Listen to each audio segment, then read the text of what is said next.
제가 뭐 학생들 앞에서도 특강을 할 때가 있고, 그다음에 이제 지금처럼 대표님들 앞에서 이야기를 할 때도 있는데요. 좀 많이 다른 것 같습니다. 가끔 남도공단에 있는 연세 많으신 대표님들 앞에서 한 20, 30년 사업하신 분들 앞에서 발표하라 그러면 이분들한테 대체 무슨 얘기를 하지? 뭐 이런 이야기부터 고민을 좀 해요. 근데 여러분들께 제가 드리고 싶은 이야기들도 있고, 그리고 미로가 어떻게 가고 있는지 그와 관련된 이야기를 좀 빠르게 해보도록 하겠습니다.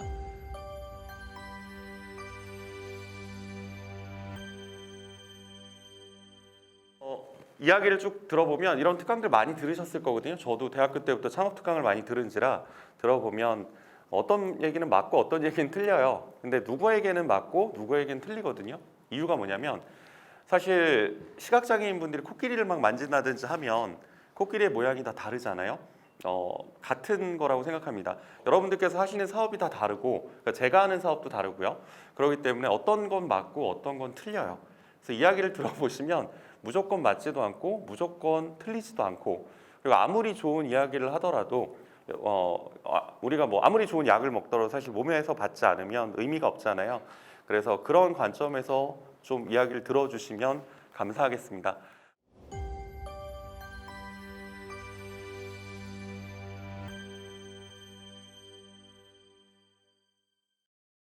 자, 일단 저희 회사 먼저 소개를 드릴게요. 저희는 요 가습기는 한 3년 전에 나왔던 가습기고요. 저희는 가습기로 시작해서 가습기, 공기청정기, 청소기, 선풍기 이런 생활환경 가전 제품을 개발해서부터 생산, 판매하고 있는 회사입니다. 일단 공장은 없고요. 제가 회사를 다녀본 경험이 없어요. 제가 학번으로는 97학번인데 원래 되게 불순한 의도로 사업을 하려고 대학교 때 생각을 해서, 제가 박사학위를 전자공학으로 받았는데 그 박사학위 대학원을 가야지라고 생각한 것도 대학원을 보니까 박사학위를 받으면 대기업 들어갈 때 나이 제한이 한 35까지 이제 늘어나더라고요. 그래서 대학원 때 최대한 열심히 사업을 해보고 잘 되면 사업을 하고 잘 안 되면 취업을 하자라는 생각으로 이제 열심히 사업 준비를 했었습니다. 그래서 몇 번 잘 안 됐었고, 미로라는 회사는 인하대 창업교육센터에서 당시에 이제 입주기업들 한 7개가 모여서 스터디를 했었는데 그게 미로였어요, 이름이. 왜냐하면 미로에 빠진 사람들이 미로를 벗어나서 미로를 걸어보자. 맨 마지막 미로는 아름다울 미자에 길로자를 써서 아름다운 길을 한번 걸어보자 라면서 이제 시작을 하게 됐었고, 그때 이제 제가 준비하던 아이템이 가습기라 다른 두 대표님들하고 같이 하면서 가습기부터 시작을 했었습니다. 이 가습기가 2011년도에 가습기 살균제 파동 나고 나서 많은 분들이 돌아가셨는데요. 그런 이유로 다 닦았을 수 있는 가습기를 만들자라고 해서 출시를 했었고, 저희가 한 3년쯤 후에 에어레스트라는 브랜드 하나를 더 출시를 했었습니다. 미로는 원가가 되게 높거든요. 다 닦을 수 있게 만들고 하다 보니까 원가가 많이 높아져서 어쩔 수 없이 소비자 판매가가 높았고, 그래서 아까 뭐 고민하시던 대표님들도 있는데 브랜딩이라든지 마케팅을 하기 위한 많은 자금이 좀 들어갔는데 저희도 싼 거 만들 수 있거든요, 저렴하게. 그래서 가성비 좋은 브랜드 하나를 더 하자라고 해서 에어레스트라는 브랜드를 같이 출시를 했었고요. 보시다시피 가습기 살균제 사건 때문에 개발을 하게 됐었습니다. 이때 이제 제 딸 둘인데 둘째 딸이 지금 초등학교 4학년이거든요. 그 당시에 이제 11년도에 태어났는데 한 50일 때 둘째니까 마음을 좀 놓잖아요. 사실 첫째 때 전전긍긍하지, 둘째야 뭐 첫째 키워보니까 조금 아니까. 50일 때쯤 돼서 이제 숨소리가 좀 이상하고 병원 응급실을 갔더니 이제 폐렴이 되게 심하게 왔더라고요. 그래서 결국은 천식이 생겼고 한 6살 때까지 매년 입원했던 것 같아요. 근데 주변에 천식, 뭐 아토피도 그렇지만 누가 있으면 아실 텐데요. 건조하면 기침이 더 심해집니다. 그래서 이제 가습기를 썼는데 당시에 이제 저는 전자공학을 전공을 했으니 가습기를 다 분해를 해서 닦았거든요. 너무 힘들더라고요. 너무 힘들어서 그냥 정말 물컵처럼 뽀독뽀독 닦았을 수 있는 가습기를 만들자라면서 이제 출시를 하게 됐었습니다. 그래서 다양한 가습기 제품군들이 있고, 여긴 빠졌는데 이제 작년 말에 신제품이 나와서 그 신제품이 지금 제일 많이 판매가 되고 있고요. 에어레스트에서도 다양한 제품들을 뭐 만들어서 판매를 하고 있습니다. 제가 아까 앞에서 개발, 생산, 설계에서부터 해서 개발, 판매까지 한다라고 했었는데, 여기서 저희는 공장은 없어요. 저희는 공장은 없고 인천 송도 신도시에 4층짜리 사옥이 있는데 여기 보면 이제 한 개층, 한 1.5개층은 저희가 사무실로 쓰고 있고 거기 연구소도 있고 마케팅, 세일즈 다 그쪽에 들어가 있거든요. 나머지는 전부 창고로 운영을 하고 있습니다. 생산은 남동공단, 중국, 베트남에서 EMS로 해서 저희가 이제 그 생산을 해서 갖고 오고 있고요. 미로로 된 모든 제품은 금형을 저희가 100% 투자를 해서 마음에 안 들면 이제 금형을 옮겨가면서 생산을 하고 있습니다. 그래서 사실 저는 애플처럼 하는 게 맞다라고 봤거든요. 우리나라에서 아무리 싸게 만들려고 해도 저는 인건비 10,000원 넘어가는 거에 대해서는 사실 불만이 없어요. 왜냐하면 우리가 인건비를 아무리 낮춘다라고 해서 시간당 3,000원대까지 못 낮추잖아요. 그러면 이미 한국에서 직접 생산하기에는 어려운 거고, 그러면 우리는 어떻게 사냐? 사실 미국이나 일본도 보면 인건비가 쭉 올라가면서 특히 스위스 같은 경우는 인건비가 어마어마하잖아요. 인건비가 올라가면서 그 다음에 할 수 있는 거는 좀 더 부가가치가 높은 개발을 하든지 디자인을 하든지 마케팅, 브랜딩을 해서 이제 판매를 하는 거죠. 그런 게 우리가 가야 될 길이라고 생각을 하고 있고요. 여기 많은 초기 창업 패키지 받으셔서 계신 대표님들도 아마 그쪽으로 다 가실 거라고 봐요. 과거처럼 인건비 따먹기 해가지고 할 수 있는 사업 분야는 점점 줄어들잖아요. 그래서 사실 애플처럼 뭐 생산은 다 중국에서 하던 베트남에서 하던 어디서 하던 좀 싸게 할 수 있는 데서 하고 대신 저희가 이제 생산할 때는 저희 품질 담당자가 다 나가서 하나하나 다 확인하거든요. 출고 끝때까지. 그러니까 생산할 때만 딱 가 있습니다. 가 있고 뭐 베트남도 마찬가지고요. 베트남에서 생산할 때 되면 저희 직원들 한 2명 파견해서 있고 중국 같은 경우는 아예 중국 현지 직원들이 있어서 현지 직원들이 나가서 생산할 때 다 품질을 확인을 하고 있어서 비교적 품질이 잘 유지가 되고요. 이런 식으로 이제 사업을 하고 있습니다. 저희는 일상을 보다라는 생각으로 제품들을 개발을 하고 있고요. 가습기는 이제 완벽하게 닦았을 수 있는 가습기였고 뭐 뒤에 나오는데 선풍기라든지 공기청정기도 다 그런 어떤 이유들이 있습니다. 그래서 소비자들이 꼭 필요로 하고 사용할 때 뭔가 도움이 되는 그런 제품들을 출시를 하고 있고요. 여기 지금 아까 제가 하나하나 한 분 한 분 여쭤보니까 B2C를 하시는 분들도 많이 있으시더라고요. 네, B2C를 하시는 분들의 아이템들이 저는 되게 좋았던 것 같아요. 잘 되실 것 같고요. 그러니까 아마 뽑히셨겠죠 또. 팁스 아까 선정되신 분도 있었는데 사실 팁스로 뽑히기가 되게 어렵거든요. 근데 고생 많이 하셨다라고 하시던데 다들 고생하죠. 다들 고생하고 뽑혔다는 것 자체가 어느 정도 검증을 받으셨다라는 거기 때문에 믿고 그냥 열심히 뛰어가시면 될 것 같습니다. 그리고 어떤 분은 되게 힘들다라고 하시는데 아마 여기 있는 모든 분들이 힘드실걸요. 저도 죽을 만큼 힘든데 안 힘든 대표가 어디 있겠습니까? 근데 누가 저한테 대표님들이 물어보세요. 서 대표 요즘 어때? 그러면 괜찮아요. 좋아요. 안 힘들어? 죽을 만큼 힘들죠. 그럼 물어보세요. 아니 근데 왜 괜찮아? 라고 하면 아니 뭐 회사는 잘 되고 있고요. 다만 제가 힘든 거죠. 라고 이야기를 드려요. 그러니까 그게 가능해? 라고 하면 저는 이렇게 말씀드려요. 아니 게임하면서 밤새면 재밌잖아요. 즐겁고 다만 피곤하잖아요. 그러니까 우리가 하려는 사업들이 다 그럴 거라고 봅니다. 모두가 힘들거든요. 다만 회사가 원하는 방향으로만 가고 있으면 원하는 계획대로 다 됐으면 이미 다 재벌됐겠죠. 계획대로는 절대 안 되잖아요. 그럼에도 불구하고 방향을 설정을 하고 가고 있는데 많은 대표님들께서는 지금 그렇게 가고 계신 거거든요. 초기 창업 패키지가 선정이 됐고 또 이제 다른 여러 가지 사업들이 선정이 됐다라는 거는 대표님들의 아이템이 그래도 시장에서 먹힐 확률이 높고 이미 먹히고 있고 이런 거니까 조금 더 자신감을 가지고 가시면 좋을 것 같습니다. 저는 그래서 저희는 그 단계를 뭐 일단 지원을 못 받아요. 일단 만 7년이 넘어서 만 7년 때까지만 지원을 받을 수 있거든요. 그래서 아직 창업을 안 하셨다라고 하는 분들께 제가 특강을 할 때는 사업자 등록은 늦게 내면 늦게 낼수록 좋습니다라고 말씀드려요. 왜냐하면 사업자 등록 날짜로부터 해서 7년 있잖아요. 그래서 제품이 출시가 돼서 세금 계산서를 끊어야 되는 시점에서 사업자 등록을 내라. 그게 제일 맞다. 그래야 이제 받을 수 있는 많은 지원들을 받고 넘어갈 수 있으니까 그렇게 말씀을 드리는데 이미 뭐 다 사업자가 있으시기 때문에 그 단계는 아니시라고 보고요. 저희는 지원받을 수 없기 때문에 지금부터는 이제 고객분들께 정말 모든 거를 다 받아야 되는 거죠. 근데 저희 보면 이제 가습기 있고 공기청정기, 다시 가습기, 선풍기, 청소기예요. 간단히 말씀드리면 첫 번째 있는 가습기는 뭐 초기에 예전에 한 2, 3년 전에 나와서 많이 판매가 됐었고 옆에 있는 공기청정기 같은 경우는 개발을 할 때 공기청정기 에어레스트에서도 공기청정기 있거든요. 가성비 좋게 만들었는데 걔가 AS 들어오는 걸 보니까 애들이 뭘 넣어요. 계속 과자를 넣거나 쌀을 넣거나 그래서 얘 같은 경우는 뭘 집어넣어도 밑으로 다 빠지고 그다음에 물 같은 거 부어도 감전이 되지 않고 그래서 어댑터로 돌아갑니다. 공기청정기인데 큰 거거든요. 20평 넘는. 근데 어댑터로 돌아가고 그리고 조용하고 이렇게 만들어서 판매를 많이 하고 있었고 가운데 있는 가습기 같은 경우는 작년 연말에 만들었었는데 출시를 했는데 얘는 제가 정수기 보고 따라서 만들었었어요. 스테인리스 수조에 자외선 살균을 하고 있어서 한 일주일 정도 안 닦아도 전혀 문제가 물때가 안 끼게끔 완벽 살균이 되게끔 그러면서도 조용하게 이렇게 만들었고 그 옆에 있는 선풍기는 부채바람 제가 딸 둘이니까 이제 애기한테 1단계로 선풍기를 여름에 틀어놓는데 못 틀겠더라고요. 감기 걸릴까봐. 저도 1단계 틀고 자는데 다리가 너무 차더라고요. 그래서 이거보다 더 약하게 약한 거에서부터 강한 거까지 다 됐으면 좋겠다. 그래서 100단계 조절을 해야지 라고 했는데 샤오미가 100단계를 앱으로 하고 있더라고요. 그래서 저는 이거 앱을 언제 켜서 언제 해. 그래서 뒤에 이제 그 저희 오용수 대표님 막 아이디어 회의 엄청 하다가 저희 오용수 대표님이라고 있는데 그분이 휠을 넣어보자라고 해서 오 아이디어 괜찮다 해서 휠을 넣었어요. 그래서 부채바람부터 정말 부채바람 실험할 때는 촉 켜놓고 이제 꺼지지 않는 그런 거 실험하면서 막 개발을 했거든요.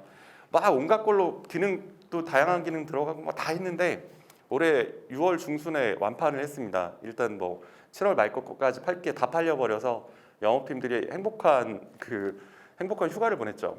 근데 팔렸던 이유가 그런 부채바람 이런 이유가 아니라 무소음 선풍기로 갑자기 이름을 알리면서 100단계 중에 대충 70단계까지 소음 측정이 안 되거든요. 아예 소리가 안 나서. 그러니까 엄마 아빠들의 포인트는 또 그거였더라고요. 그러면서 많이 판매가 됐었고요.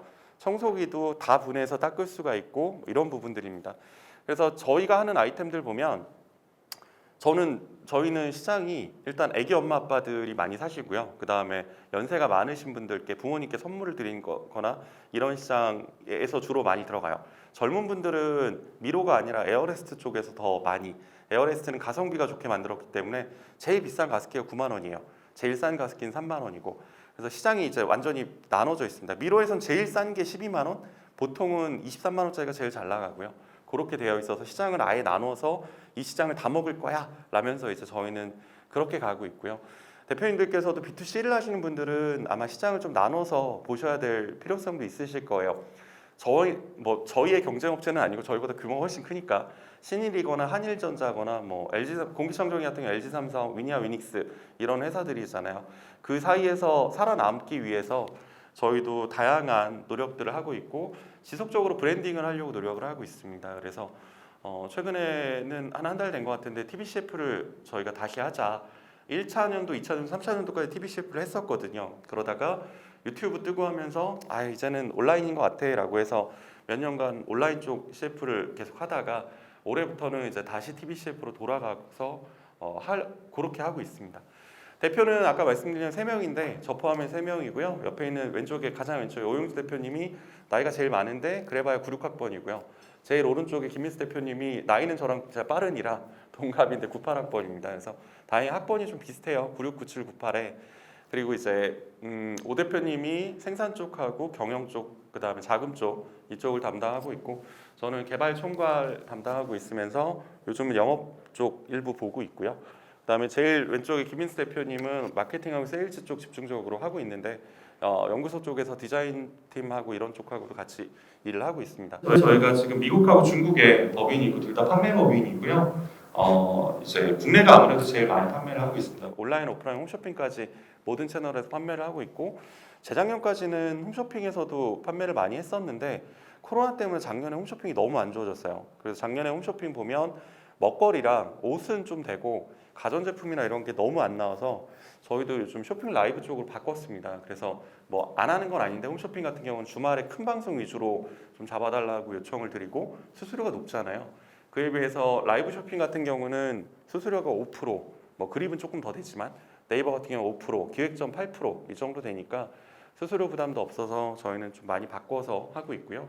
네, 뭐 아까 말씀드렸듯이 저희도 많이 힘들어요. 특히나 저희는 날씨가 지금처럼 따뜻하면 뭘 해도 잘 안 나가거든요. 비 오면 최고입니다. 비 오면 가습기는 당연히 안 팔리죠. 습하니까. 공기청정기도 먼지가 없으니까 안 팔려요. 선풍기도 비 오면 서늘하니까 당연히 안 팔리고요. 청소기 하나인데 비 오면 청소를 안 하시는 것 같더라고요. 그래서 저는 비 오는 날이 싫어요. 싫고 그냥 황사 있을 때 황사 있고 건조할 때 건조하고 추울 때 춥고 더울 때 더우면 저희 회사는 오히려 매출이 잘 나옵니다. 요즘 이상기온 때문인지 왔다 갔다 해서 저희도 계획 잡고 생산하고 재고 안 남기려고 노력하는데 많은 고민들을 하고 있고요. 지재권은 대략 340건 정도 출원을 했었고 그 중에 한 절반 정도가 등록이 됐고 나머지는 진행 중이거나 뭐 일부 이제 저기 취소된 경우들도 있고 그렇게 하고 있습니다. 지재권은 제가 좀 신경을 많이 써서 창업 초부터 많이 쓰고 있는데요. 그래서 인천 지식재산센터라든지 인천 디자인지원센터라든지 이런 쪽하고 많이 지원을 받아서 하고 있고 정보 개발 과제도 꾸준하게 하면서 지재권 비용을 많이 좀 아끼면서 가고 있습니다. 보통 이제 아이디어 단계에서부터 특허 출원을 하거든요. 저는 이제 특허를 이렇게 생각해요. 가장 저렴한 시장조사 툴이다라고 생각을 해요. 어차피 변리사 비용 뭐 100만 원대 보통 초중반이잖아요. 그 정도 드리고 특허를 그냥 출원을 하면 그리고 좀 이제 바로 우선 심사 해달라고 요청을 하면 6개월이면 결과가 나오잖아요. 등록이 되건 뭐건 간에. 근데 보통 한 번에 잘 등록이 안 되니까 일부러 청구항을 넓게 하거든요. 그러면 알아서 특허청에서 검색해서 비슷한 거 쭉 알려주시니까 어떤 회사야, 무슨 특허야, 내용 검토하고 개발 단계에 들어갈 때 피할 건 피하고 아니면 너무 겹친다 그러면 하지 말자 이거는 이렇게 결정을 하는데 특허를 좀 적극적으로 쓰고 있어요. 그래서 처음에 특허 낼 때는 당연히 아이디어 단계니까 되게 넓잖아요. 청구항이 범위가 엄청 넓고 중간 단계에서 수정하면서 제품이 생산될 때까지 보통 1년 6개월에서 2년 정도 걸리는데 그 사이에 추가 특허들을 쭉 출원을 하면서 진행을 해서 제품 하나 출시할 때 보통 뭐 적으면 서너 개, 많으면 7개 정도까지 특허 출원이 됐고 일부는 등록된 상태에서 그 상태에서 진행을 하고 있습니다. 근데 당연히 이제 7개 정도 출원을 하면 그거에 PCT 나가야 될 거고 개별국 진입해야 될 거고 하다 보니까 전체 비용이 좀 커져서 요즘은 이제 특허 출원할 때 나눠서 과감하게 버릴 거 버리고 이런 식으로 전략을 나눠서 쓰고 있습니다. 이게 저는 B2C라서 그런 거고요.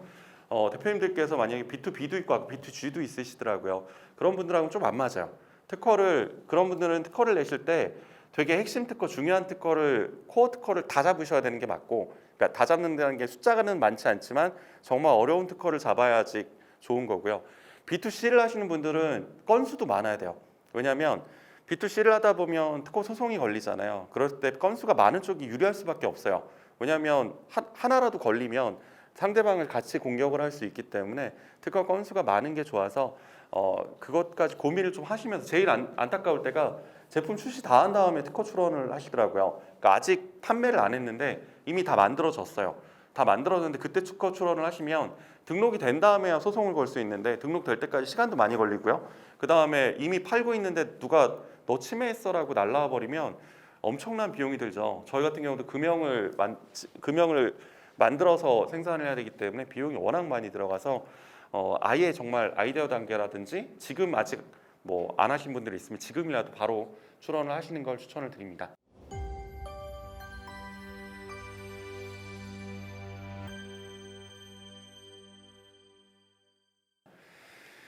자, 스타트업 기업의 창업부터 말씀을 드릴게요. 여기 뭐 완전 초기는 없으시니까 다 넘어갈 거고요. 제가 어제 택시를 타고 저녁을 먹으려고 이동을 하는데 기사님이 뜬금없이 그 얘기를 하더라고요. 자기가 코로나에 대해서 공부를 많이 했다고. 무슨 말씀이세요? 그랬더니 백신을 맞으면 안 된대요. 왜요? 그랬더니 백신을 맞아서 지금 코로나가 더 많이 늘어나고 막 이런 말씀들을 하시더라고요. 여기 계신 대표님들 중에서도 그렇게 생각하시는 분이 있으실 수도 있어요. 근데 우리 뭐 각자 생각이잖아요. 각자 생각인데 누군가 그 얘기를 했을 때 이분이 의사였으면 신빙성이 좀 올라가죠. 근데 이분이 전혀 상관없는 택시기사거나 저처럼 전혀 상관없는 전자공학을 전공한 엔지니어예요. 이런 분들이 얘기하면 신빙성이 좀 떨어지잖아요.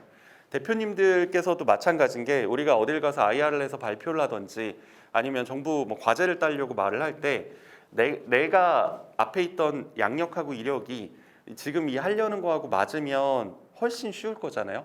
그래서 각자 대표님들께서 필요하신 부분을 B2C, B2G, B2B가 다 달라서 필요하신 부분을 늘 생각하시면서 그 부분을 좀 채워 나가시는 게 중요한 것 같아요. 그게 아니면 어제 그 기사님처럼 무슨 얘기를 해도 전혀 믿음이 안 가고 뭐 이분은 뭘 했다는 거야? 이렇게밖에는 생각이 안 들더라고요. 저는 이제 가족 중에 작년에 코로나에 걸리셔서 거의 돌아가실 뻔했던 분이 있어서 그러다 보니까 그때 정말 많이 알아봤었거든요. 많이 알아봤는데 그런 거를 느낀 상황에서 그런 얘기를 들으니까 화가 너무 나더라고요. 이런 분들 때문에 어떻게 보면 더 코로나가 이렇게 퍼질 수도 있다라는 생각에, 그리고 어쨌든 백신을 맞으신 분들은 훨씬 가볍게 지나가는 상황이라, 그러니까 상황이 다른 거죠. 그래서 그런데 얘기가 끝나자마자 이분이 갑자기 민주당이 딱 이러더라고요. 그래서 제가 기사님 정치 얘기하지 마세요라고 끊었어요. 대표님들도 다 똑같은데 절대 하면 안 되는 게 정치 얘기랑 종교 얘기를 페이스북이나 인스타그램에 쓰시면 안 돼요. 그걸 쓰시는 순간 이 회사의 색깔은 정치색이 이런 거야 이렇게 규정이 돼 버리잖아요. 우리는 대표기 때문에 그냥 무색무취 이렇게 가셔야 됩니다. 그래야 일단 제일 무서운 게 한 명이 적이잖아요. 100명의 아군이 있어도 내가 모르는 한 명의 적군이 제일 무섭듯이 대표님들께서도 당연히 이야기를 안 하실 거라고 믿는데 절대 직원들 앞에서도 이야기를 하면 안 되는 게 종교 얘기랑 정치 얘기, 그리고 어제 그런 식의 어떤 나만의 생각들 있잖아요. 코로나에 대한 생각들, 사업에 대한 생각들도 마찬가지인 것 같아요. 그런 생각은 강요가 될 수도 있고 반발에 있을 수도 있어서 안 하시는 게 좋습니다. 그런 관점에서 왜 하셔야 되는지는 아마 생각들을 많이 하셨을 것 같아요.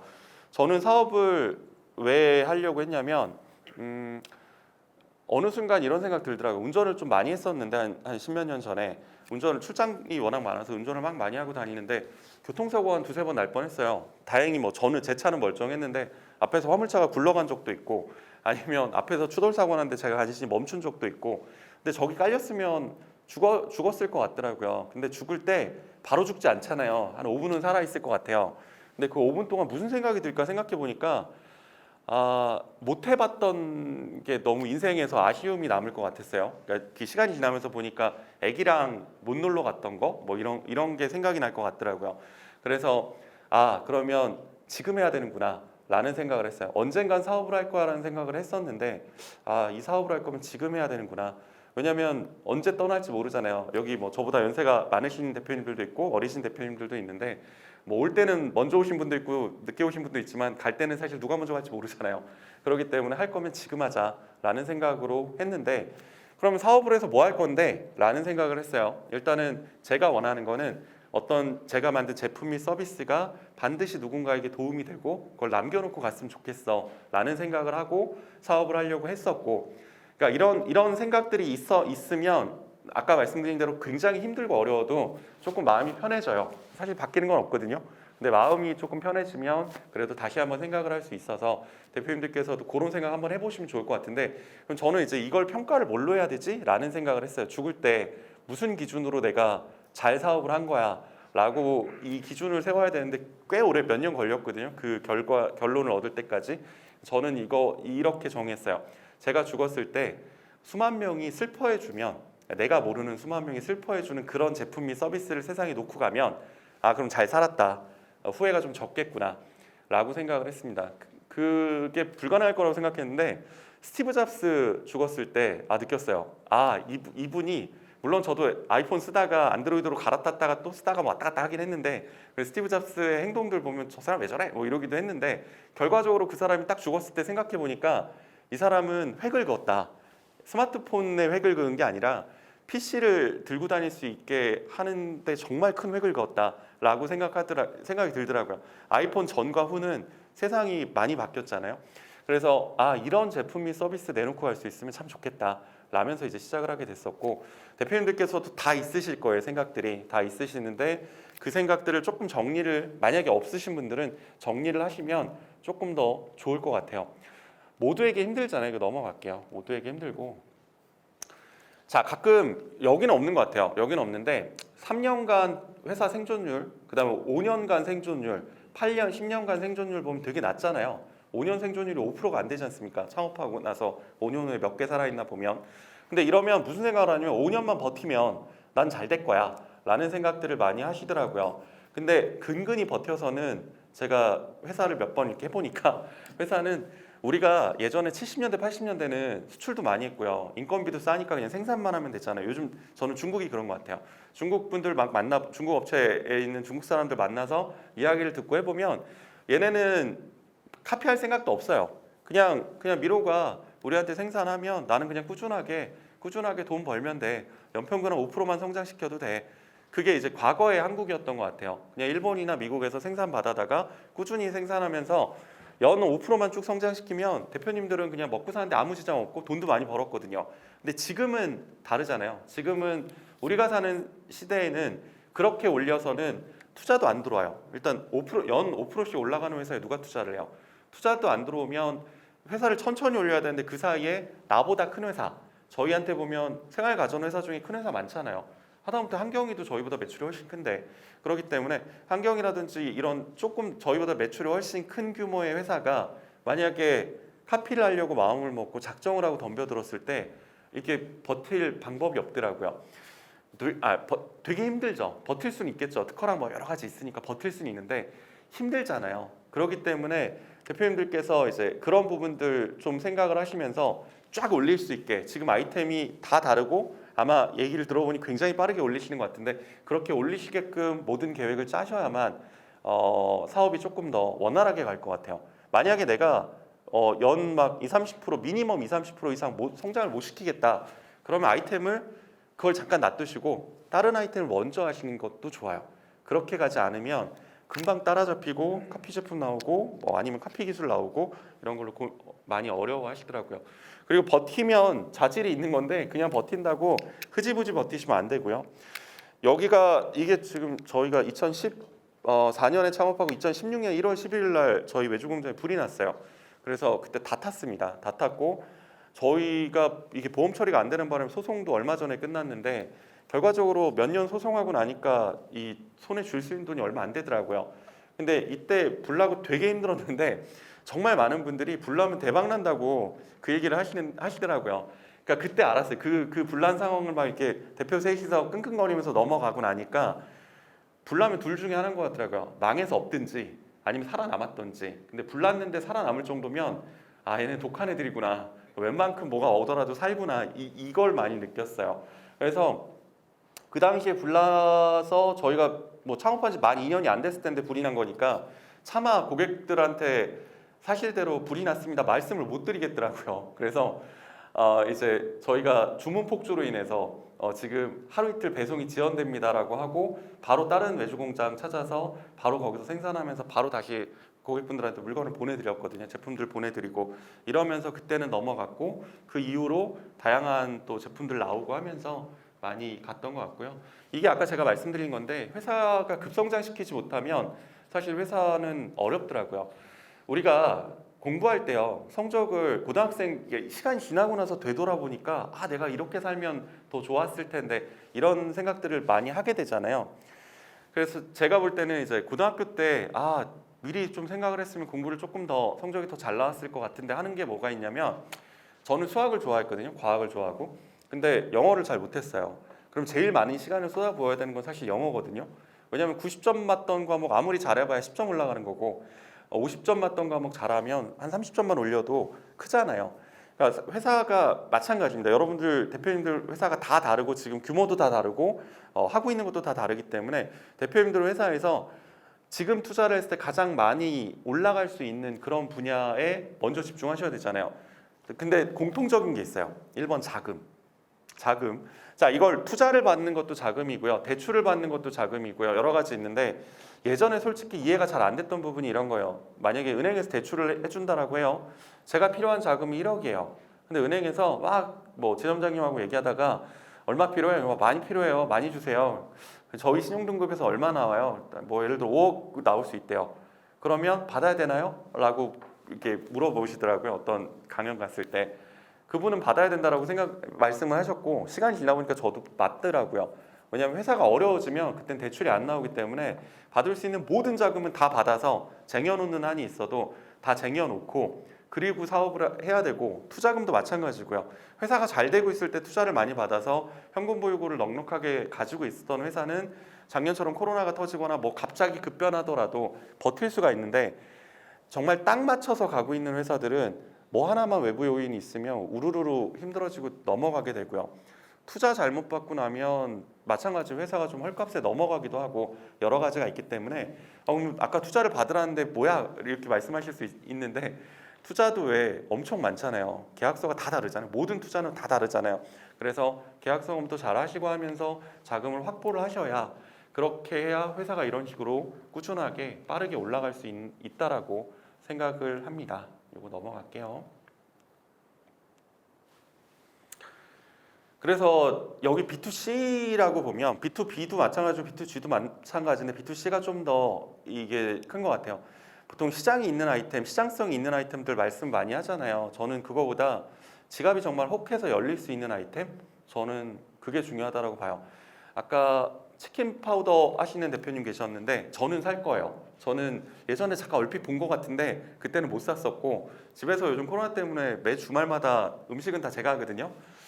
희한하게 저기 와이프 아내가 이제 한 음식이랑 제가 한 음식 보면 저는 제가 한 게 더 맛있더라고요. 그래서 그냥 제가 하는데 아내가 이제 또 주중에는 아기 보고 있으니까 제가 하려고 하는데 그런 치킨 파우더 있으면 너무 편하잖아요. 이렇게 막 흔들어서 15분 만에 짠 나오면. 근데 저한테는 그런데 어떤 분들한테는 이렇게 바삭바삭한 후라이드 치킨을 좋아하시는 분들은 안 사실 거예요. 그래서 시장이 명확하게 있는 시장이 당연히 좋은데 제가 많은 대표님들 만나보면 이거 시장이 좀 애매한데? 아니면 시장이 너무 작은데? 이런 아이템들도 많으세요. 오늘은 그나마 별로 없으셨어요. 별로 없는 게 아니라 못 본 것 같아요. 오늘은 못 본 것 같고 예전에 다른 데 가서 이렇게 만나보면 그런 아이템들을 말씀들을 하시는데 저는 심각하게 다시 생각해 보시라고 말씀드리거든요. 왜냐하면 시장이 너무 작거나 없는 아이템을 하시면 너무 어려워요. 바로 성장도 어려울 뿐더러 다 아는데도 불구하고 이게 눈에 뭐가 씌인 것처럼 제가 어떤 아이템을 만들어내고 나면 사실 뭐 우리 아이들은 다 예쁘잖아요. 자기 자식은 안 예쁜 사람이 어디 있어요. 근데 제가 딸 둘이니까 얼마나 예쁘겠어요. 저한테는.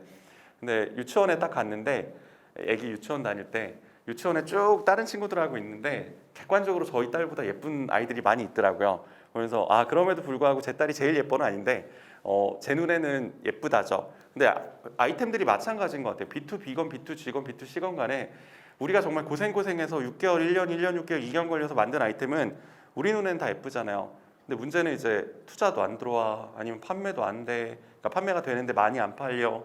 이러면 여기서 그 정말 냉철하게 한번 생각을 해봐야 되는데 저도 힘들어요. 여전히 힘든데 대표님들께서도 꼭 한번 생각을 해보시면 좋은데 시작을 안 하는 게 제일 좋잖아요. 근데 대표로서 시작을 안 할 수는 없고 대표님들께서 판단하실 때 외부 그래서 투자라든지 이런 과제라든지 이런 걸 신청해서 이런 걸 받았다라고 하면 그래도 약간이라도 검증이 된 거니까 그런 걸 충분히 좀 이용을 하시면 좋을 것 같습니다. 그런 얘기를 하려고 했고요. 그 다음에 요것도 말씀드릴게요. 회사를 지금 제일 좀 안타까운 게 이 명수가 얼마 안 돼요. 한 뭐 5명, 6명 아니면 10명 미만인데 회사를 다니다가 나와서 창업하신 대표님들이 많이 하시는 게 파트를 나눠요. 파트를 나눠서 예를 들어 영업팀, 마케팅팀, 뭐 영업도 이제 마케팅 세일즈도 나뉘잖아요. 그리고 마케팅 안에서도 또 나뉘고요. 이걸 팀을 막 짜요. 한 사람씩 배정을 해놓고 팀을 만드는데 저는 되게 위험하다고 생각해요. 왜냐하면 인원이 얼마 안 됐을 때는 한 사람이 여러 가지 일을 해야 되거든요. 대표는 당연히 모든 일을 해야 되는 거고 대표뿐만 아니라 직원들도 많은 일을 해야 되는데 팀을 나눠버리는 순간 내일 네 일이 돼요. 그래서 그래도 주로 맡은 사람이 하는 거 아니야? 맞아요. 맞는데 팀을 딱 나누면 팀끼리 이렇게 알력 싸움이 있듯이 근데 팀원이 하나야. 다 한 명이야. 임에도 불구하고 막 이렇게 나눠 싸우거든요. 처음에 필요 없는 팀들도 있는데 처음부터 구성하시는 분들도 많이 봤어요. 요거랑 또 비슷한 것 같아요. 처음에 창업할 때 저는 가구를 다 중고로 사거든요. 사무실 뭐 세팅하고 지금도 웬만큼 사무실 세팅할 때 인테리어 맞춰야 되는 거 아니면 대부분 다 중고로 그냥 구입을 하는데 어떤 대표님들은 특히 처음 사업하시는 대표님들은 모든 걸 완벽하게 갖추려고 책상에서부터 이런 걸 다 새 걸로 다 깔죠. 쭉 깔고 팀 나누고 그러면 정말 많은 고정비가 들어가잖아요. 그래서 그러지 않으셨으면 좋겠어요. 최대한 가볍게 바로바로 움직일 수 있게. 저희 회사 미로 같은 경우는 대표가 셋이라 고민을 많이 하는 게 이런 거예요. 저희는 정직원이 60명 정도 되고 계약직 포함하면 80명 정도 되는데 회사가 가볍게 움직여야 되는데 우리도 지금 고정비가 너무 많어. 우리도 조금 무거운 것 같아. 조금 더 가볍게 움직이려면 어떻게 해야 되지? 인력을 줄이자가 아니라 이 인원에서 그렇다고 해서 중견기업이나 뭐 대기업보다는 인원이 한참 적으니까요. 그러니까 이 인원에서 좀 더 가볍게 갈 수 있는 방법이 뭘까? 이런 거를 고민을 많이 하는데 대표님들께서도 늘 가볍게 바로바로 움직일 수 있게 시장에 바로 대응할 수 있게 그렇게 준비하시면 좋을 것 같습니다. 그래서 이 모든 내용들을 혼자 할 수 없거든요. 우리가 사실 대표가 아무리 뛰어나고 과거에는 정말 훌륭한 왕 하나 있으면 나라가 잘 먹고 살았잖아요. 과거의 회사는 그랬던 것 같아요. 그냥 정말 똑똑한 대표 한 명 있으면 이 사람이 말도 안 되는 영업도 따오고 뭐 이것저것 하면서 생산도 싸게 만들고 완벽하게 품질도 잡고 하면서 갔던 것 같은데 지금은 그러기엔 속도가 너무 빨라요. 지금은 아까 3D 프린터 하시는 분들도 계셨는데 지금 같은 경우는 샘플 하나 만드는데 며칠 안 걸리잖아요. 그 외관 예전에는 CNC로 깎고 해야 되니까 시간이 걸렸는데 지금 저희는 이제 중국에서 3D 프린터를 많이 하는데 데이터 보내면 이틀 후에 중국에서 에어로 쏘거든요. 그러면 보통 4일이면 데이터 보낸 날짜로부터 4일이면 저한테 뭐 공기청정기 큰 목업도 바로바로 다 나오는데 그거에다 바로 모터 끼우고 테스트해가지고 괜찮다 싶으면 바로 CADR 확인해봐 라고 해서 인증서 보내가지고 시험서 보내서 성능 테스트하고 그 피드백 받아가지고 수정하고 이렇게 가요. 지금 속도가 정말 빠르잖아요. 정말 빠른데 이거를 이렇게 받을 수 있는 대표님들이 저는 없다고 봐요. 있겠죠. 있을 거예요. 아주 드물게 100명 중에 1명? 그도 안 될 것 같은데 1000명 중에 1명? 10,000명 중에 1명? 근데 최소한 저는 아닌 것 같아요. 제가 그 코로나 직전까지 거의 일주일에서 열흘 단위에 한 번씩 출장을 갔거든요. 중국이게 됐건 어디가 됐건 생산 공장은 늘 가는데 거의 뭐 격주에 한 번은 꼭 방문해서 체크를 하고 이렇게 하는데 그때 출장을 다닐 때 저희 팀장님들하고 같이 다니니까 팀장님들이 다 대표들보다 나이가 많거든요. 저희가 막 경력 20년 이렇게 해서 뽑으니까 대표들보다 나이가 많으신데 근데 이제 이분들하고 출장을 다니는데 저는 비행기 타면 그냥 자거든요. 잘 자는데 한 번은 되게 흔들렸어요 비행기가. 내렸는데 팀장님이 눈이 빨개져가지고 내리시더라고요. 못 잤다고. 그래서 저보고 대표님 참 잘 주무시네요. 그래서 팀장님한테 왜 뭐가 무서우셨어요? 그때 추락할까봐 겁이 났대요. 제가 말씀드린 게 비행기 추락할 확률이 자동차보다 훨씬 낮다. 근데 나는 그 확률에 걸리지 않는다. 나는 복권도 안 되는 사람이라 그 확률에 걸리지 않으니까 다음에 그냥 주무셔도 된다고. 팀장님이 그 정도 확률에 희박한 확률에 걸릴 정도시면 아마 지금보다 돈을 훨씬 많이 버셨을 거예요. 말씀을 드리는데 무슨 얘기냐면 어차피 비행기 떨어지면 항공사에서도 보상금 나올 거고요. 여행자 보험 다 들어있잖아요. 그럼 대략 이것저것 계산하면 비행기 추락하면 보험금 다 받으면 한 10억이 넘겠더라고요. 원래 갖고 있던 보험 빼고. 그러니까 이제 그러면 최소한 처자식은 한동안은 먹고 살 거잖아요. 원래 10억 하면 되게 컸는데 최근 2, 3년 동안 워낙 부동산 값이 올라가서 좀 약간 이상해지긴 했는데 그러더라도 10억이면 큰 돈이니까 먹고 사는데 지장 없잖아요. 그러니까 그 생각까지 해보면 뭐 안심하셔도 돼요 라고 말씀을 드렸는데 그러니까 우리가 모든 걸 잘할 수 있는 대표가 아니기 때문에 그래서 같이 할 사람이 필요하고요. 사실 결혼을 그래서 하는 건 아니긴 해요. 결혼을 뭐 사랑하니까 하는 거죠. 근데 결혼을 할 때도 혼자 사는 거랑 누구랑 같이 사는 거랑 생각을 해보면 같이 사는 가정이 당연히 훨씬 재산을 모으거나 뭐 이럴 때도 더 좋잖아요. 그래서 대표님들께 말씀드리고 싶은 게 이거 넘어가고 그래서 지금 사업을 혼자 하시는 분들은 꼭 같이 하실 분들을 찾으시면 더 좋을 것 같아요. 특히 창업 초기면. 근데 이미 사업이 좀 안정화가 됐어요. 그럼 같이 하기가 어려워요. 왜냐하면 나중에 들어오시는 분 지분을 어떻게 할 거야? 이런 부분이 있죠. 미로가 인하대 창업교육센터에서 만났을 때 만나고 가습기를 하자라고 하고 가습기 생산하는 시점에서 사업자 등록을 냈거든요. 이제 생산을 하니까 계산서를 끊어야 돼. 뭐 매입도 끊어야 되고 매출도 끊어야 되잖아요. 끊어야 돼. 자 이제 사업자 등록을 내야 되겠네.라고 해서 2월 3일날 이제 사업자 등록을 냈어요. 딱 내고 나서 그러고 나서 이제 시작을 하려고 하는 사업자 등록 내기 전에 이제 얘기를 했을 거 아니에요. 지분을 어떻게 하자. 대표가 셋인데 지분 어떻게 뭐 나왔는데 다른 대표님들께서 저를 배려를 해주셔서 제가 50% 그다음 본인들이 25% 이렇게 하시겠다고 말씀을 하시더라고요. 지금도 대표님들이 우스갯소리로 저한테 그때 자기네가 했던 게 가장 큰 실수였어라고 이야기를 하는데 뭐냐면 저는 거절했거든요. 그러니까 그분들은 이제 50%를 둘이 합해 50%면 저를 이제 뭐 잘못됐을 때 막을 수 있어라는 개념이었고 저는 그렇게 시작을 하면 둘은 임원이고 나만 대표 아니냐. 내가 사업을 해보니까 임원은 대표만큼 열심히 일 안 한다. 모든 걸 걸고 뛰어야 되는데 안 된다. 정확하게 3분의 1씩 하자. 그랬더니 이제 그럼 마지막 한 주는 저보고 가지라고 하더라고요. 그런 말도 안 되는 똑같이 나눠야죠. 그 마지막 한 주는 누가 씁니까? 그래서 아니 그 왜 1단위로 떨어뜨리냐고. 자본금 1,000만 원, 1,000만 원, 1,000만 원 이래서 3천이면 33.3333 되잖아요. 처음 시작할 때 300만 원으로 시작했어요. 300, 300, 300. 900만 원짜리 법인을 만들면서 정확하게 3분의 1로 나눴는데 이렇게 하고 나서 뭐가 되냐면 이 두 분은 저도 그렇지만 우리 거 모든 걸 다 쏟아붓게 돼요. 시간도 그렇고 내가 가진 모든 리소스를 미로에 다 쏟아붓는 거죠. 빚도 정확하게 3분의 1로 나눠져요. 저희 은행 대출 받으면 은행에서 되게 힘들어 하시는 게 도장을 3개를 찍거든요. 도장 3개를 찍는데 그 빚도 명확하게 3분의 1씩 나누어서 갖고 있습니다. 그러다 보니까 부부랑 똑같아요. 이혼을 하려면 일단 집에 빚이 있으면 갚아야 될 거 아니에요. 그러니까 저희는 만약에 나누어지려면 빚을 갚고 한 명이 빠져야 되는데 이게 쉽지가 않잖아요.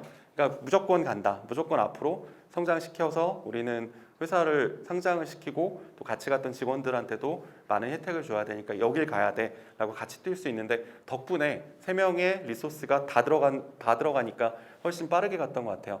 대표님들께서도 그런 지분 문제가 특별히 문제가 안 된다라고 하면 같이 할 수 있는 사람이 꼭 필요로 하고요.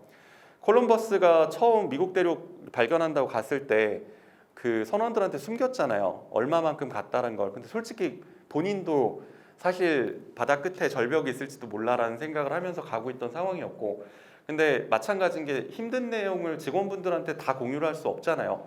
우리 회사가 이만큼 힘들어를 직원분들한테 공유를 하면 많은 직원분들은 그러지 않겠지만 일부 직원분들은 우리 회사 힘든가 보다.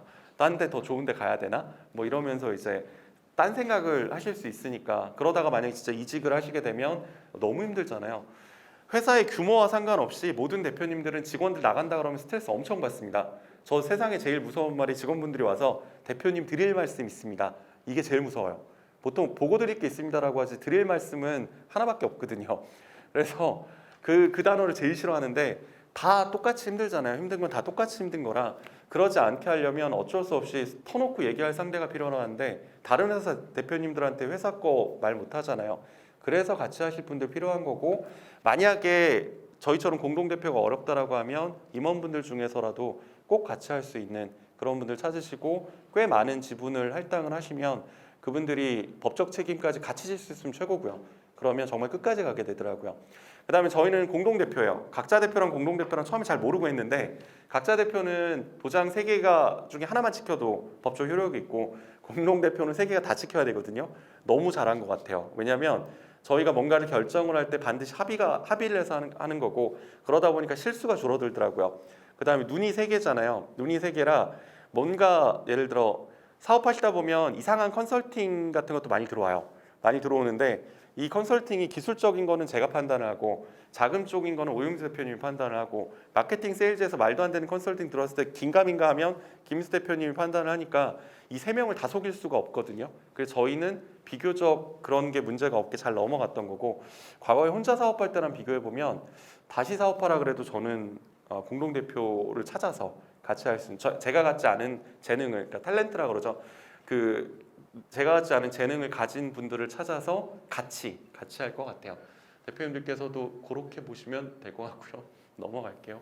제가 많이 생각하는 부분이 이거예요. 사람 신체기관 중에 가장 중요한 게 뭐야? 라고 보면 눈이죠. 눈이에요. 엔지니어로서 팔이 잘리면 뭘 할 수 있는 게 없긴 해요. 설계도 못하고 아무것도 못하고 다리가 잘리면 어디 가지를 못하잖아요. 근데 눈이 만약에 잘못되면 할 수 있는 게 아무것도 없어요. 정말 아무것도 없고 그래서 눈이 되게 중요하다라고 하는데 사실 대표가 중요한 것도 그런 건 것 같아요. 대표의 시각, 그 다음에 대표의 통찰력 뭐 이런 부분은 그게 눈하고 똑같은 것 같거든요. 우리가 가는 길이 되게 어두워요. 이렇게 안 보이는 이 길인데 눈이 정말 좋은 사람이 있으면 그분한테는 이런 식으로 좀 더 밝게 자세히 보일 거예요. 이 안에는 아군도 있고 적군도 있고요. 내가 가야 되는 길이 어느 방향인지도 알 수가 있고요. 이런 부분들이 있잖아요. 근데 이런 부분에 대한 눈들이 한 사람이 다 가질 수 없기 때문에 아까 말씀드렸던 공동대표 체제로 가는 게 좋다라고 말씀을 드린 거고 그리고 아군 적군 보면 북한은 우리의 주적이죠. 근데 이제 미국, 일본, 중국 뭐 다른 나라들 쭉 보면 어떨 때는 우리의 아군인데 어떨 때는 적군이고 맨날 바뀌잖아요. 사업도 똑같잖아요. 지금은 우리 고객인데 바로 돌변해서 얘네가 카피를 하는 순간 B2B에서 특히 많죠. 처음에 납품을 잘 받고 있다가 자기네가 직접 생산하겠대. 나 특허 갖고 있는데? 근데 회사 규모가 엄청 큰 회사라 그냥 무시하고 가겠대. 이런 경우들 있잖아요. 언제 적군으로 돌변할지 모르기 때문에 대표들의 시각, 시선은 되게 중요한 것 같아요. 그런데 순박한 농부, 세상 물정 모르는 농부, 저 요거랑 비슷한 이야기 많이 들었어요. 뭐냐면 대표님들이 이야기 듣는 건데, 이 대표는 법 없이도 살 사람이야. 이 대표는 너무 정직해, 너무 착해, 너무 순해. 이거만큼 위험한 회사가 없어요. 왜냐하면 세상 물정 모르니까 사기 맞기 딱 좋잖아요. 그래서 대표라고 하면 직원들을 책임지고 있잖아요. 이런 농부가 가장이라고 보면 우리는 사장인 거고, 저는 개인적으로 사장보단 대표라는 이름을 훨씬 좋아하는데 직원들의 대표입니다. 책임은 내가 질 테니까 하고 싶은 거 다 하세요. 저는 그 마인드거든요. 그래서 대표라는 단어를 훨씬 좋아하는데, 그래서 우리가 빠지면 안 되는 게 첫 번째는 아집인 것 같고, 고집, 아집. 그러면 아집하고 고집에 빠지는 순간 직원들이 말을 안 하더라고요. 야, 이게 무조건 맞아. 그러면 어느 누군도 직원들이 와서 얘기를 안 하잖아요. 그게 제일 무섭고요. 두 번째로 무서운 거는 잘 모르는 거. 그러니까 예를 들어 저희 아까 IPO 준비한다고, 그러니까 상장 준비한다고 막 말씀드렸을 때 어떻게 하세요라고 물어보시잖아요. 저도 잘 몰라요. 왠지 지금까지 상장을 준비하면서 하는 내용들을 아는 거지. 지금도 계속 배워가거든요. 상장을 한번 하고 나면 그 다음엔 대표님들께 드릴 말씀 더 많을 것 같아요. 이거 이렇게 하시면 돼요라고. 그러니까 지금 보면 저희는 이제 여기서 오늘 사실 마케팅 세일즈를 이야기를 해야 되나, 개발을 얘기를 해야 되나, 디자인을 얘기를 해야 되나 많은 고민을 했는데, 아까 이야기를 쭉 들어보고 나서 제가 이쪽으로 말씀드려야 되겠다라고 해서 쭉 말씀을 드리는 건데, 여러분들께서 어떤 거를 하시거나 할 때 고민들 많이 하시잖아요. 고민들 많이 하시고, 이 고민들 과정 중에 정답을 찾아가는 고민일 텐데, 그게 직원분들의 도움도 많이 받아야 될 거고요. 그래서 여러분들께서 아까 말씀드렸던 아집 고집을 최대한 안 보이게 해야 되고, 그다음에 통찰력이 얼마나 많은지, 그러기 위해서는 공부도 많이 하셔야 되지만, 오늘 같은 네트워킹에서 제일 안 좋은 게 그냥 옆 사람 무슨 회사 했나 보다, 이게 제일 안 좋은 것 같아요. 지금 제가 볼 때는 대표님들이 지금 하고 있는 사업은 크게 중요하지 않거든요. 예를 들어 제가 이쪽 대표님께 여쭤볼 때 무슨 사업 하세요라고 여쭤보는 것보다 더 중요한 건 뭐냐면 전에 무슨 일 하셨어요예요. 왜냐면 지금 하고 있는 사업은 이제 키워가는 사업이고, 이전에 이 대표님께서 20년 동안 뭘 했어, 뭐 이런 게 사실 더 중요하잖아요. 그래야 내가 뭐 필요할 때 물어보죠. 그래서 그런 좀 내용들을 위주로 생각을 하시면서 그렇게 인맥을 만들어 가시면, 인맥도 그렇고요, 기회도 그렇고요, 투자도 그렇고요, 이런 부분들 만들어 가시면 좀 더 빠르게 안전하게 성장하실 수 있을 거라고 생각이 됩니다. 그리고 제가 대표들 출신 성분 가지고 이야기를 좀 많이 해요. 뭐냐면 저는 엔지니어 출신이긴 해요. 그런데 별로 안 좋아해요, 엔지니어 마인드. 엔지니어 출신 대표님들이 누구 앞에서 말하는 거 좀 불편해하시고, 그 다음에 이제 그러다 보니까 저도 산업기술평가관리원 평가를 가는데, 평가가 제가 물론 신청 안 한 과제 거를 평가를 하죠. 앉아서 심사위원으로 앉아서 이렇게 보면 엔지니어 대표님들이 오셔서 발표를 하시는데 너무 못하는 거예요. 발표 자료도 사실 준비를 본인이 안 해서 아예 뭐 발표 자체를 못 하시는 분들도 너무 많은데, 그런 거 일단 안 좋잖아요. 근데 또 영업하는 대표님들은 발표는 너무 잘하시는데 기술적인 내용을 물어보면 답을 못 하세요. 그리고 영업을 한 20년 했던 대표님들은 엔지니어 출신 사람들에 대한 불만이 좀 있고, 거꾸로 엔지니어를 한 20년 했던 분들은 영업에 대한 불만이 있어요. 그래서 그 회사 대표님의 출신이 뭐냐에 따라서 이분이 영업인지 개발인지 관리인지 어디냐에 따라서 그 회사의 어떤 사풍이 결정이 나는데, 아까 제가 정치 얘기 같은 거 올리시면 안 된다라고 했던 것처럼 사풍이 결정이 나면 직원들이 마찬가지로 그걸 따라가게 되더라고요. 그냥 그렇게 그냥 이 회사의 문화는 이렇구나. 이것만큼 마찬가지로 창업 초기 기업에 위험한 게 없는 것 같습니다. 그래서 조금 더 열어놓고 내려놓고 여러분들이 주변을 둘러보면서 천천히 좀 부드럽게 가신다라고 생각하시면 조금 더 나을 것 같아요. 그다음에 자금 아까 말씀드렸는데 무조건 받아야 되죠. 그러니까 대출도 있을 거고요. 근데 대출은 한계가 있을 거고, 당연히 보증기금 통해서 기술평가 받으시던지 중진공 뭐 이런 데 통해서 자금 받으셔야 되는데, 받을 수 있는 자금이 시기별로 있는 거 아시죠? 3년까지만 이 혜택이 있는 것들도 있고, 예를 들어 제가 좀 안타까운 건데 벤처를 하고 나면 벤처를 따면 취등록세가 확 깎이잖아요. 근데 취등록세가 사실 몇 천만 원짜리 아파트형 공장 사가지고는 금액이 얼마 안 되고, 예를 들어 100억짜리 공장을 샀다 그러면 취등록세가 어마어마하잖아요. 그거에 50% 감면, 뭐 전액 감면 이래버리면 되게 큰데 사실 창업 초기에 벤처를 이제따는 회사들이 100억짜리 건물을 어떻게 사요? 대출도 안 나올 텐데 이런 문제들 때문에 3년 안에 받는 회사도 있고 못 받는 회사도 있거든요. 아까 말씀드린 대로 뭐 투자를 많이 받으실 분들은 무조건 그 자가공장 같은 거를 사시거나 하면서 취등록세를 면제를 받으시거나 감면을 받으셔야 되는 거고요. 그 다음에 3년, 4년 나눠서 그래서 7년이거든요. 초기에 3년 동안 받아야 되는 자금들 받을 수 있는 기회들이 있고 4년 차가 되고 나면 사실 초기 3년은 금액이 안 커요. 뭐 많아야 1, 2억 개발 자금이 지원받을 수 있는 게. 근데 이제 4년 차부터는 금액은 커지는데 대신 이때는 매출이 어느 정도 있는 회사들이 이제 받을 수 있는 거고요. 그래서 여러분들께서 많은 설명회들 다니시겠지만 나한테 맞는 회사의 포트폴리오, 내 포트폴리오상 이때 이거 받고 이때 이거 받고 이때 이거 받아야 된다는 걸 미리 좀 챙겨 두시면 좋아요. 그리고 여기 인천 기업도 있고 뭐 아까 보니까 다른 지역, 타 지역들도 있으시던데 각 지역별로 지원받을 수 있는 기관 리스트는 다 아셔야 돼요. 예를 들어 중소기업청은 당연하고요. 그 다음에 그 뭐 아까 말씀드린 그 지식재생센터, 디자인 지원센터, 테크노파크, 그다음에 뭐 창조경제혁신센터 뭐 등등등 있잖아요. 그런 데를 기관들 거를 받으실 거를 모든 기관의 모든 사업들은 최소한 대표님들은 다 알고 계셔야 되고 그리고 웬만하면 발표는 다 대표님들이 직접 하셔야 되죠. PT 준비도 직접 하시는 게 좋고요. 그렇게 하시면서 사업을 하시면 조금 더 마찬가지 안전하고 빠르게 갈 수 있을 것 같습니다. 자, 이거 넘어갈게요. 자, 돈하고 여러분들 아이디어하고 사람 중에 뭐가 제일 중요해요? 라고 하면 당연히 다 사람이라고 말씀하시잖아요. 근데 이게 진짜 어려운 것 같아요. 요거 같은 얘기가 저는 후회하고 아쉬움을 나눴거든요. 저는 제 스스로 무슨 얘기냐면 아쉬움은 남을정정 후회는 하지 말자라는 생각을 하게 됐어요. 후회랑 아쉬움이 뭐가 차이가 나? 그러면 기억을 지우고 과거로 돌아갔을 때 똑같은 행동을 한다라고 하면 이건 아쉬움이에요. 근데 기억을 지우고 과거로 돌아갔는데 내가 다른 선택을 했어. 그때 막 주사위를 굴렸거나 그냥 이렇게 침을 택 뱉어서 어디로 날아가는 그걸 그냥 선택했어. 이러면 저는 이거 후회라고 생각을 해요. 아마 대표님들이 지금 창업을 하시고 아쉬움이 남는 분들이 많이 있으실 거예요. 아, 내가 그때 하지 말걸? 아니면 그때 뭐 이런 선택을 할 걸 하고 아쉬움이 남는 분들이 많으실 텐데 대표는 대부분 후회는 안 해요. 저는 후회하는데요. 아니, 그 후회가 아니라 아쉬움이에요. 왜? 대표님들이 과거로 돌아가시더라도 창업하실걸요? 왜냐면 그 당시에 가장 내가 맞다라고 생각하는 선택을 한 거잖아요. 앞으로 하실 많은 선택들도 그렇게 보시면 좋을 것 같아요. 그런 관점에서 사람이 제일 중요하다 말은 하는데 이게 참 어렵잖아요. 사람이 직원들하고 대표 뭐 이렇게 보면 누가 보면 적대적 관계 아니야? 뭐 이럴 수도 있고 이게 상하 관계 아니야? 뭐 이럴 수도 있는데 사실 대표만큼 직원들 눈치 보는 분들도 없잖아요.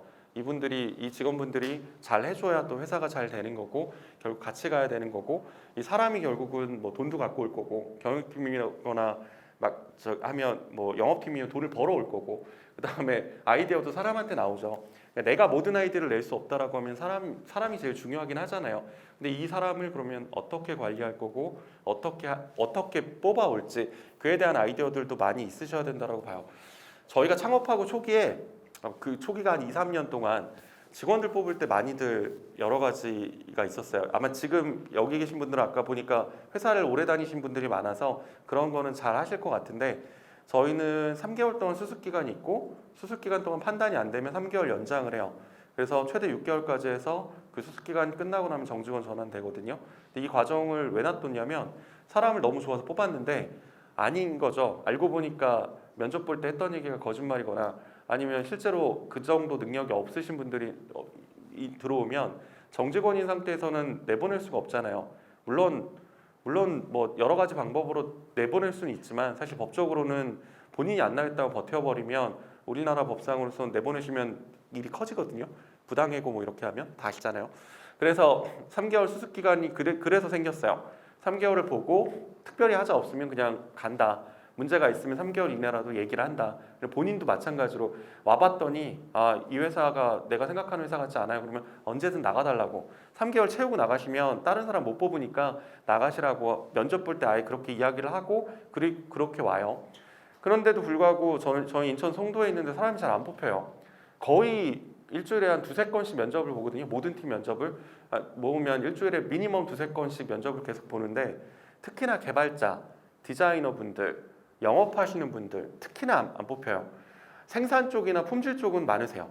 왜냐하면 남동공단도 있고 하기 때문에 좀 많은 편이고 제품 디자이너나 시각 디자이너 분들 이런 분들 뽑기가 되게 힘들었는데 저희는 어떻게 했냐면 또 지방이 이게 송도가 서쪽 끝이라 그러다 보니까 사람들이 더 안 오시는 것 같아서 2년간 월세 지원을 해드립니다라고 했어요. 그랬더니 보증금하고 그다음에 임대료를 지원을 해드립니다. 전액은 아니고요. 일부를 지원해드립니다 했는데 그 혜택, 그 효과를 되게 많이 봤어요. 그렇게 하니까 오시더라고요. 그리고 이제 특히나 결혼을 하신 분들 중에 그 혜택을 보시고 혹해서 그냥 나 뭐 주말 부부가 꿈이라고 저 이해가 좀 안 되는데 주말 부부가 꿈이라고 하시면서 오시는 그런 분들도 봤어요. 일 정말 잘하셔서 감사합니다 이렇게 했는데 대표님들께서도 그런 다른 회사들 운영하고 있는 거 보시면서 그런 걸 좀 빠르게 만들어 가시면 마찬가지로 회사 안정화에 도움이 더 많이 되실 것 같아요. 아까 제가 시선, 시각 말씀드렸잖아요. 자, 이런 공터를 봐요. 공터를 보면 보는 사람마다 다 다르잖아요. 만약에 여기 있는 개미라고 하면 사실 이 개미한테 돈은 아무런 의미가 없을 거예요. 이 개미는 돈 10,000원짜리 한 장 종이보다는 크래커가 더 중요하겠죠. 크래커 준다 그러면 바로 10,000원짜리 포기할걸요. 크래커 한 개 줘도. 자, 이런 것처럼 사실 아까 그 땅을 보면서 대표님들이라고 하면 많은 고민을 할 거예요. 자, 저기에 내가 공장을 짓는다면 아니면 사무실을 얻는다면 아니면 저거를 내가 보통 시에서 이제 싸게 나오잖아요. 공장 부지나 이런 거를 하면 싸게 나오기 때문에 그걸 잡으려면 어떻게 해야 되지? 이걸 받을 때 자금 지원은 보통 중소기업진흥공단 많이 쓰는데 중소기업진흥공단 통해서 시설 자금으로 받아야 되겠다. 이런 내용들은 대표님들께서 지금부터 아마 대부분 아시겠지만 모르시는 분들은 지금부터 많이 좀 알아보시고요. 알고 계셔야 나중에 필요할 때 바로 꺼내 쓸 수 있잖아요. 그리고 가셔야 돼요. 꼭. 저희가 미로가 인천에 있는 모든 유관기관 이렇게 가보시면 저희가 성공 사례로 다 되어 있거든요. 그러니까 많이들 신기해하세요. 어떻게 미로는 모든 유관기관한테 다 지원을 받았습니까? 저희 대표가 3명이나 되잖아요. 그래서 3분의 1로 나눠서 원래 친한 유관기관에 다 갔어요. 그냥 가서 상담을 받아요. 딱히 지원받지 않는데 그냥 상담을 수시로 가서 저희 이 사업을 이렇게 하고 있어요. 어떤 거 지원받을 수 있을까요? 무슨 사업인데 끝났대. 알겠습니다. 내년에 신청하면 되겠네요. 이걸 중간중간에 가서 막 계속 여쭤보고 하면 담당자분들이 바뀌면 그러니까 작년하고 올해랑 뭐 바뀌었어요. 그럼 또 설명을 해주세요. 내가 지난번에 이렇게 설명을 드렸는데 이게 요번에 이 사업이 이렇게 바뀌었어요. 언제 넣으시면 돼요. 그러니까 상담을 많이 받고 그래서 지원을 받잖아요. 적게는 몇백만 원부터 뭐 많게는 글쎄요 몇 천만 원이었던 것 같아요. 시 쪽 관련된 거는. 근데 하여간 이렇게 받아서 그걸 쓰고 나면 그리고 저희는 매출이 쭉쭉 올라갔으니까 그러면 이제 성공 사례로 각 기관들이 말씀을 해주시는 거죠. 저희는 감사하다고 말씀드리는 거고. 그래서 각 유관기관들에서 이제 뭔가 행사를 할 때마다 성공 사례로 다 뽑히니까 다른 대표님들 일부는 약간 기분 나빠하시더라고요. 왜 미로만 지원해줘. 근데 제일 답답한 거는 그분들은 안 가셨어요. 예를 들어 각 유관기관에 다 찾아가서 상담을 받고 상담을 받아서 사실 뭘 받으려고 하는 게 아니거든요. 나 이런 회사예요 라고 알리려고 가는 거죠. 그래야 유관기관의 담당자분도 사람인데 알아야지 뭘 도와주실 거잖아요. 상담을 최대한 많이 받으시면서 그렇게 해서 회사를 좀 많이 알려주시면 그 다음에는 훨씬 쉽게 들어올 것 같아요. 그렇게 해서 받을 수 있는 자금들도 있고 기회들도 있고 그렇게 해서 땅을 좀 저렴하게 송도도 처음에 분양할 때는 분양이라기보다 이제 시에서 땅을 딱 잡은 다음에 자, 이 땅 매립지니까요. 여기는 공장 부지야, 여기는 연구단지 부지야, 여기는 뭐야. 그다음에 회사한테 제안서 받고 회사들한테 주실 때는 예전에 50만 원이었더라고요 평당. 되게 싸게 받으셨더라고요. 그 다음에가 오르고 올라서 최근 몇 년 전까지 한 350만 원? 요즘은 얼마인지 모르겠어요. 근데 350만 원의 땅을 받아서 전매 제한이 걸리더라도 그걸 쭉 갖고 계시다가 뭐 10년 후에 판다라고 하면 사실 값어치가 어마어마하잖아요. 근데 이거 할 때는 시설 자금이니까 대출도 많이 나오고 그러니까 그렇게 대출 받을 때는 금리가 또 저렴할 거고요. 2차 보전 사업들도 있고 제가 말씀드리는 내용들은 대표님들이 당연히 알고 계시겠지만 모르셨던 분들은 찾아서 다 딸딸딸 외우듯이 알고 계셔야 지원을 받으셨을 때 뭔가를 바로 할 수 있으니까 그렇게 봐주시면 좋을 것 같습니다. 넘어가고요. 자, 코로나가 때문에 힘드신 분들도 있고 아니신 분들도 있는데 최소한 여기 계신 분들은 아닐 거예요. 힘드셨으면 지금까지 살아있으실 수 없어요. 창업을 하고 바로 정리가 됐겠죠. 코로나로 초반에 힘들었던 데가 편의점이죠. 편의점 사람들 이동도 많이 줄었었고 근데 지금 어떻게 보면 되게 잘 되는 데는 편의점이고요. 노래방이 많이 힘들었었다가 코인 노래방은 요즘 많이 살아난 것 같아요. 영업 제한 시간도 풀리고 뭐 하면서 많이 좋아졌는데 예전만큼은 아니긴 하잖아요. 근데 결과적으로 보면 코로나로 인해서 방향성은 이 얘기 많이 하잖아요. 방향성은 바뀌지 않았다. 속도가 좀 바뀌었을 뿐. 그래서 과거에는 굉장히 빠르게 갔던 산업이 있고 천천히 가고 있는 산업들이 있는데 예를 들어 쿠팡이라든지 이런 회사들처럼 사전에 미리 준비를 했던 회사들은 코로나를 준비한 건 아니지만 방향이 맞다라고 하면 속도가 굉장히 빠르게 갈 수 있듯이 우리가 그 부분을 좀 많이 보면 좋을 것 같고요. 그리고 중국이나 아까 코로나에 대한 것들도 그렇지만 좀 잘 알아야 될 것 같아요. 무슨 얘기냐면 한자 능력 시험을 저는 좀 부정적으로 생각해요. 저는 왜냐하면 한자 능력 시험을 학생들이 막 공부를 하면 공부하는 건 좋아요. 알면 한글에 대한 이해도가 높아지잖아요. 근데 한자 능력 시험 공부하실 때 이런 얘기들 해요. 우리나라가 중화문화권이라 한자를 알면 중국 사람들하고 뭘 할 때 도움이 된다고. 그거는 진짜 중국을 아예 모르시는 분들인 것 같아요. 중국은 간자체를 쓰기 때문에 한국에서 한자들 중에 어려운 한자 쓰면 그 중국애를 못 알아봐요. 이거 옛날 말이다. 이거 고어야. 우리로 치면 나란 말씀이 등기게 달아. 뭐 이런 것처럼 고어라고 얘기를 해요. 그래서 거기서도 한학했던 사람, 그러니까 중국학을 전공하는 애들은 읽는데 일반 사람들한테 주면 못 읽거든요. 우리 한자 똑같은 거 쓰는 나라가 대만하고 일본이잖아요. 대만하고 일본하고 뭐 할 때는 도움이 되는데 그게 아니라고 하면 좀 다르듯이, 그러니까 알고서는 접근을 하면 한자를 공부하는 이유는 우리나라 말을 더 이해를 잘 하려고 공부를 하는 거는 저는 너무 좋다라고 봐요. 그리고 우리나라 역사를 할 때 역사책 중에 이제 한자가 들어간 책들이 많이 있으니까 그런 걸 할 때는 맞지만 그게 아닐 때는 아니잖아요. 이렇게 좀 보셔야 되는 게, 그래서 중국을 볼 때 제일 많이들 하시는 말씀이 야 중국이 인구가 15억 20억인데 야 여기서 0.1%한테만 팔아도 이게 얼마야? 안 팔려요. 안 팔립니다. 중국의 0.1%면 우리나라는 재벌만큼 돈이 많은 애들인데 그런 애들이 뭐하러 메이드 인 코리아만 보고 사요. 브랜드 다 보지. LG 삼성 거면 몰라도 이름도 없는 회사, 이름도 없는 한국 회사야. 그런데 왔어. 사는 사람이 있죠. 근데 생각보다 안 커요. 그 다음에 중국어를 못하는 대표님이 중국 가서 사업을 해? 저는 그것도 위험하다라고 봐요.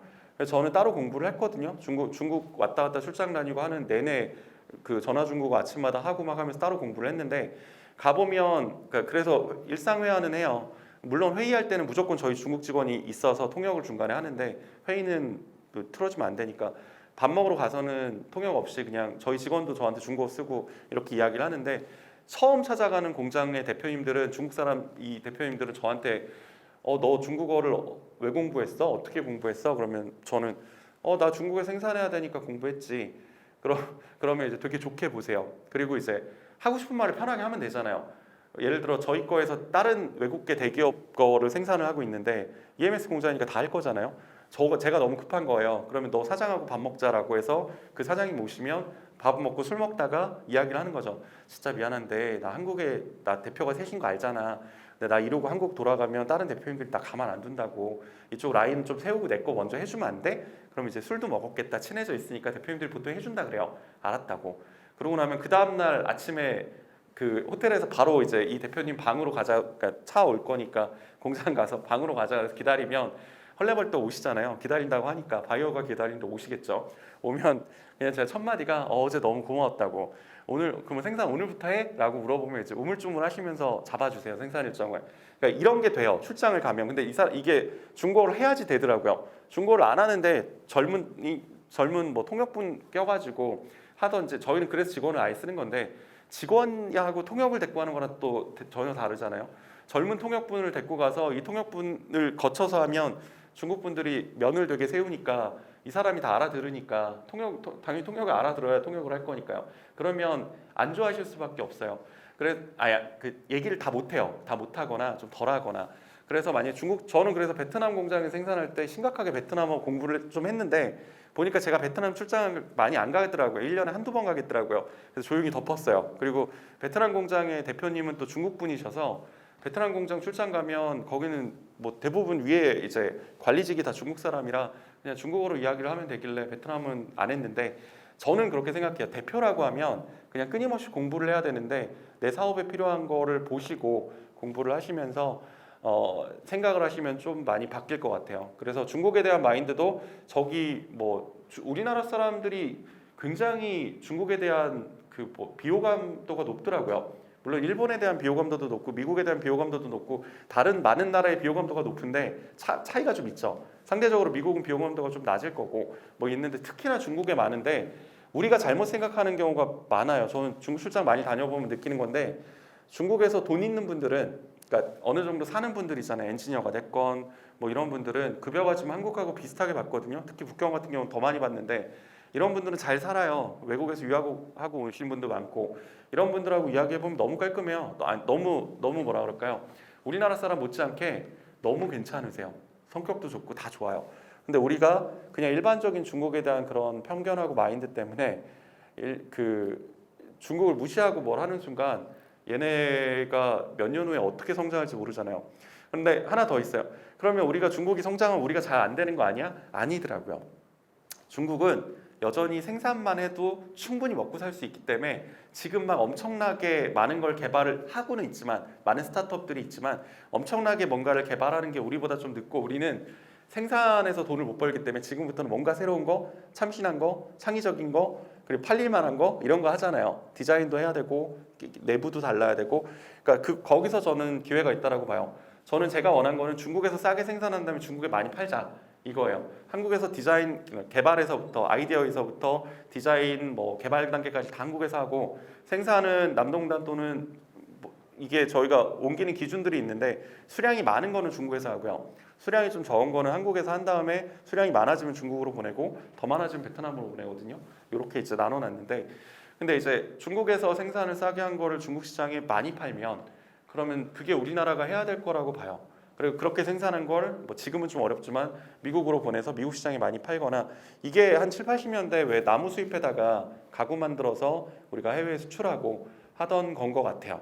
그래서 한국은 과거나 지금이나 변함이 없다라고 저는 생각합니다. 우리가 하는 일이 달라진 거죠. 과거에는 생산을 주로 했다라고 하면 지금은 개발을 하는 거고 수출을 하는 거고 수출은 그때도 했고 지금도 하고요. 이렇게 바라보시면서 움직이시면 조금 도움이 되실 것 같아요. 제가 대표님들 많이 힘들어 하셔가지고 말을 점점 말이 빨라지는데 일단 요 정도 하고 대표님들하고 좀 자유롭게 이야기를 하면서 제가 중간중간 또 다른 말씀 드리면 더 좋을 것 같습니다. 뒤에 다른 내용들도 있긴 한데요. 그거는 말씀 들으면서 필요하면 제가 화면 넘기면서 그렇게 하겠습니다. 일단 들어주시느라 너무 고생하셨습니다. 네.